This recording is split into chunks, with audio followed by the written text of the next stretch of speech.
हाय, मैं हूं मुकेश और आप सीख रहे हैं 3D Max का 2022 वर्जन। और मैं आपको 3D Max में सारी चीज़ें सिखाऊंगा, सारे ऑप्शन सिखाऊंगा। और अभी चल रहा है आपका मटेरियल एडिटर। शॉर्टकट इसका एम है, मैं एम दबा रहा हूँ और एम प्रेस किया मैंने, ये अपीयर हो गया है मटेरियल एडिटर। मैं इसमें आपको फिजिकल मटेरियल के बारे में बताना चाहता हूँ। फिजिकल मटेरियल यहाँ लिखा हुआ है और इसके कुछ प्रीसेट्स हैं, ये वाले, ये प्रीसेट्स आपको सिखाना चाहता हूँ। और उसके लिए मुझे कुछ ऑब्जेक्ट लगेंगे, जैसे कि स्फीयर हो गया, टोरस हो गया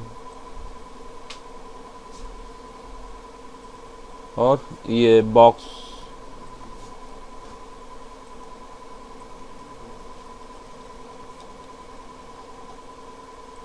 अब मैं पहले मटेरियल पे आता हूँ।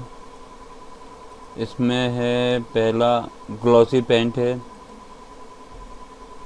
थोड़ा वेट करना पड़ेगा। ये ग्लॉसी पेंट आ गया है, मैं इसको अप्लाई कर देता हूँ इसके स्फीयर के ऊपर और रेंडर करके देखते हैं। तो ये देखिए ग्लॉसी इसमें आ गया है, मतलब कि प्लास्टिक मटेरियल टाइप में आप इसको दे सकते हैं। और ये है सेटिन पेंट।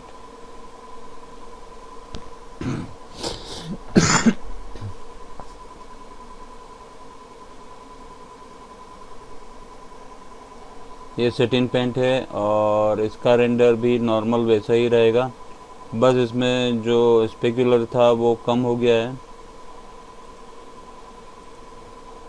और सेटिन पेंट के बाद मैट पेंट बताने जा रहा हूँ मैं।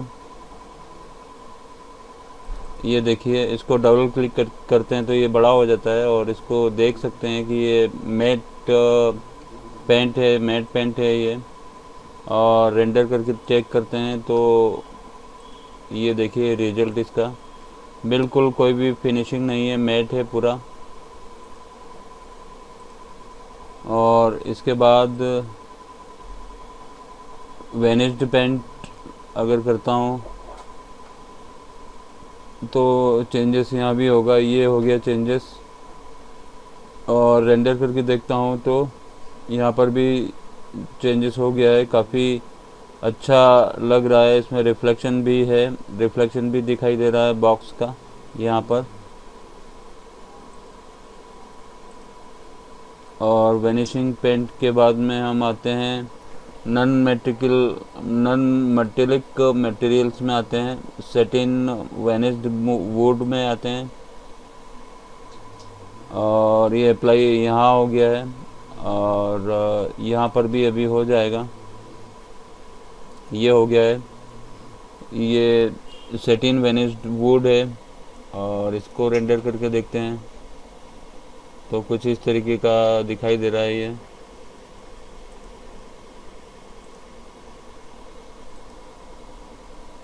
और ग्लॉसी वेनिस्ड वुड अगर करता हूँ मैं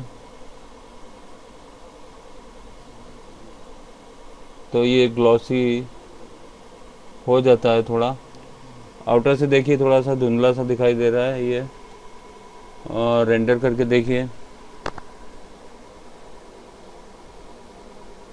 थोड़ा ग्लॉसी हो जाता है ये। और रफ कंक्रीट अगर मैं करता हूँ,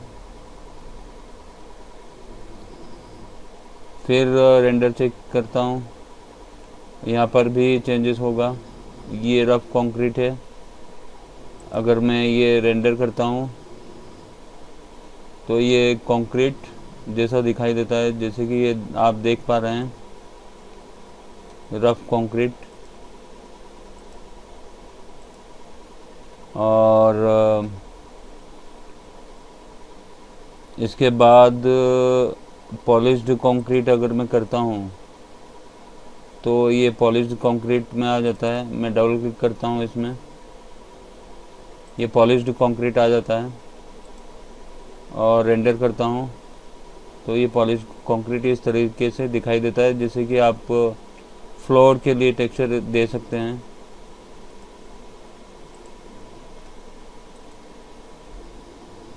और पॉलिश ग्रेनाइट ये चेंज हो रहा है, मैं रेंडर करके देख लेता हूँ। ये भी आप फ्लोर में इस्तेमाल कर सकते हैं और रिफ्लेक्शन भी आएगा इसमें और शाइनिंग भी आएगी। और ग्लेज्ड सिरेमिक अगर मैं देखता हूँ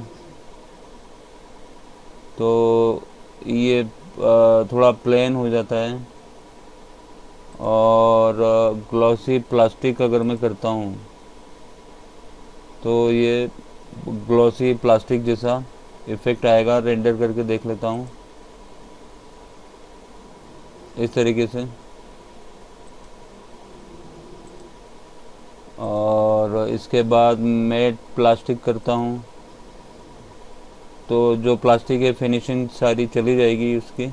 ये फिनिशिंग चली गई और ये प्लेन हो गया है। मैट प्लास्टिक के बाद मेसोरनी है, कुछ वॉल कंक्रीट है। मैं ये बॉक्स के ऊपर अप्लाई कर देता हूँ।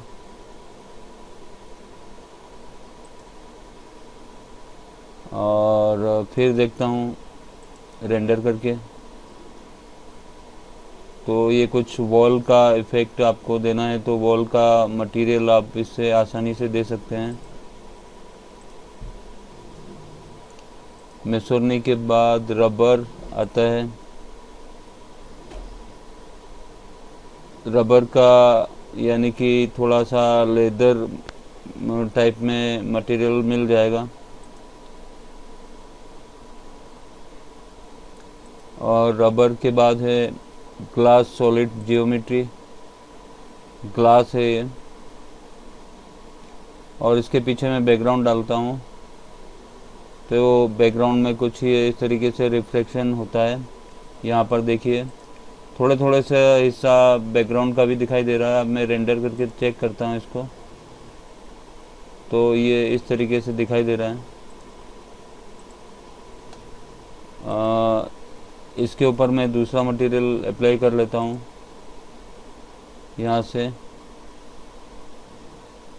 और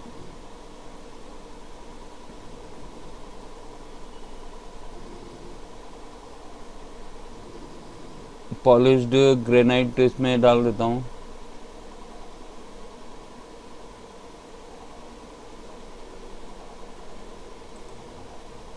और इसके लिए अगला एक्चुअली जिस आपको आप कैसे पता लगाएंगे कि कौन सा मटेरियल किस ऑब्जेक्ट के ऊपर अप्लाइड है। अगर मैं इसको सिलेक्ट करता हूँ तो इसके चारों ओर ये वाइट कॉर्नर बन जाते हैं। इसका मतलब ये है कि ये वाला मटेरियल इसके ऊपर अप्लाई है। और इस पर क्लिक करता हूँ तो चारों ओर वाइट कॉर्नर दिख जाते हैं तो इसका मतलब ये है कि इसके ऊपर ये वाला मटेरियल अप्लाई है। अभी ये फिनिशेस में बाकी सब ये है जैसे कि मैं देख लेता हूँ। मैं इसमें रबर हो गया, ग्लास हो गया, ग्लास सॉलिड जियोमेट्री हो गया और फ्रॉस्टेड ग्लास हो गया। फ्रॉस्टेड ग्लास अगर मैं करता हूँ तो कुछ थोड़ा सॉलिड सा दिखेगा इस टाइप से। और ये चेंजेस हो गया है इसमें ये तो इस तरीके से ये दिखेगा। और ब्रश्ड मेटल अगर करता हूँ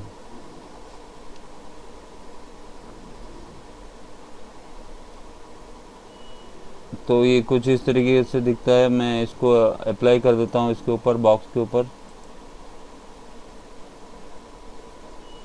तो ये है ब्रश्ड मेटल। आपको मेटल का कोई कुछ बनाना है जैसे कि गन बनाना है या फिर कुछ मेटल की वस्तु बनाना है तो उसके लिए आप इसका इस्तेमाल कर सकते हैं। ब्रश्ड मेटल के बाद पॉलिश्ड एल्यूमिनियम। यहाँ पर बैकग्राउंड दिखाई दे रहा है, इसका मतलब ये है कि जो भी बैकग्राउंड हम यूज़ करेंगे वो यहाँ पर भी दिखाई देगा। ये है पॉलिश्ड एल्यूमिनियम। मैं इसको अप्लाई करता हूँ यहाँ पर और रेंडर चेक करता हूँ। तो कुछ इस तरीके से दिखाई देता है ये। और मैट एल्यूमिनियम करता हूँ तो ये फ्लैट हो जाएगा।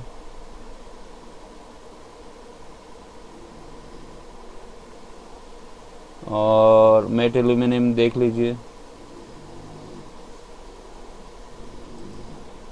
और इसके ऊपर मैं कुछ नया मटेरियल अप्लाई करता हूँ, जैसे कि गोल्ड हो गया। गोल्ड में अप्लाई करता हूँ इसके ऊपर, टोरस के ऊपर। और ये मैंने रेंडर किया, ये गोल्ड इसके ऊपर अप्लाइड है। गोल्ड देखने के लिए HDRI डालना पड़ेगा। HDRI के लिए 8 प्रेस कीजिए, 7 के बाद जो 8 आता है वो वाला 8 प्रेस कीजिए। ये एनवायरनमेंट इफेक्ट्स खुलेगा। यहाँ पर आपको एनवायरनमेंट में ही रहना है, बस इस बटन पर क्लिक करना है और बिटमैप पे जाना है। और HDRI का फ़ोल्डर मेरे पास है, आप भी डाउनलोड कर लीजिए ऑनलाइन, नेट से मिल जाएगा इजीली। आप HDRI टाइप करेंगे तो आपको इजीली फ्री में HDRI मिल जाएगी।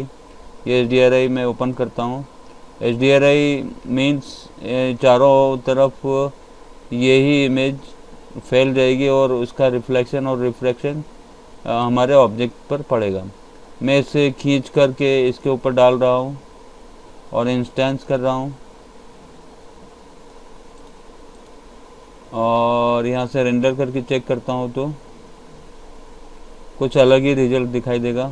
वो इस टाइप से, ये देखिए गोल्ड मटेरियल है और ये अलग है, ये अलग है।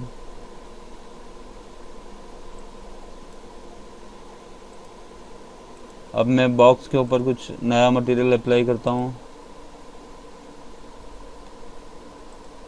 जैसे कि पॉलिश्ड कॉपर। ये कॉपर मैं अप्लाई कर देता हूँ इसके ऊपर और रेंडर करता हूँ।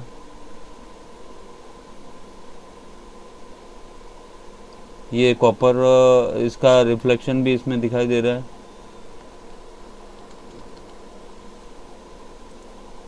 तो इसी तरीके से ये सारे बहुत सारे प्रीसेट दिए हुए हैं, जिसमें गोल्ड भी है, कॉपर भी है और कंक्रीट भी है, प्लास्टिक भी है। बहुत सारे प्रीसेट्स हैं, आपको बनाने नहीं पड़ेंगे, डायरेक्ट ही इसमें रेडीमेड दिए हुए हैं।